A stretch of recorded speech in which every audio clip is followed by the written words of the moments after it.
Kalau kita lagi dapat masalah, sekarang kita beramal. Berarti amal kita sekarang ini bisa dipakai untuk masalah kita yang berikutnya.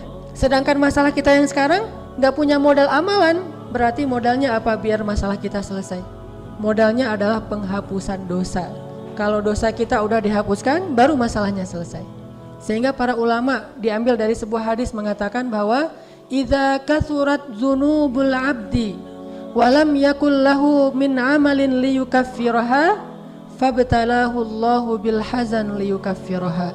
Kalau ada seorang hamba yang dosanya banyak dan dia tidak punya cukup amal untuk menghapuskan dosa-dosa itu, maka Allah Subhanahu wa taala akan memberikan dia masalah atau ujian untuk menghapuskan dosa-dosanya. Itu hadis riwayat Tirmizi. Berarti cara Allah menghapuskan dosa hamba itu ada 3.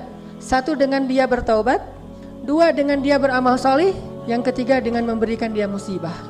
Dan kalau amal solih kita kurang, dosa kita di masa lalu besar, maka Allah Subhanahu wa taala akan memberi kita musibah untuk menghapuskan dosa-dosa kita itu.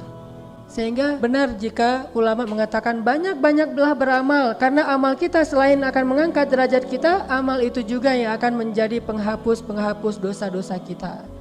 Sehingga kalau dosa kita udah dihapuskan dengan amal solih, insya Allah Allah tidak akan memberikan kita ujian ataupun musibah yang besar dalam hidup kita, kecuali hanya ujian iman saja. Kan ujian tuh banyak bentuknya. Ada ujian iman, ada ujian karena kesalahan kita, ada ujian karena dosa-dosa kita, ada ujian untuk mengangkat derajat kita, ada ujian untuk menguji orang lain lewat kita. Itu macam-macam bentuk ujian. Intinya setidaknya berkurang beberapa jenis ujian.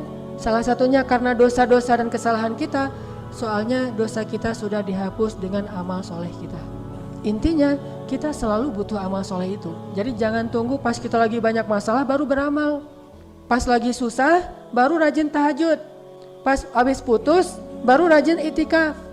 Nah ini berarti itikafnya nggak dipakai untuk menyambung lagi yang terputus, tapi untuk nanti kalau lamar lagi insya Allah diterima.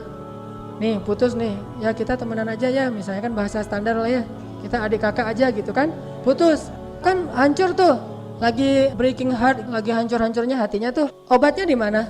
Kalau dia obatnya datang ke tempat-tempat hiburan, paling dia akan hilang masalah sebentar, pulang dari situ muncul lagi masalahnya. Mungkin dia baik memilih obatnya itu datang ke masjid, itikaf atau ikut talim. Daripada saya mikirin itu, mending saya ikut talim aja. Datanglah ke masjid ikut talim, dengerin tausiah, dapat semacam siraman rohani gitu kan. Itu kan amal soleh, berpahala nggak tuh? Berpahala, tetapi amal soleh yang dia lakukan itu bukan untuk menyelesaikan masalah dia yang sekarang, tapi masalah dia yang akan datang. Masalah dia yang sekarang diselesaikan jika dosa-dosanya sudah dihapus oleh Allah Subhanahu wa taala. Makanya jangan tunggu susah baru beramal, tapi justru ketika kita senang kita beramal, nanti amalan kita ketika senang itu dipakai ketika kita susah. Apa kata Allah di Al-Qur'an? Fadhkuruni azkurkum.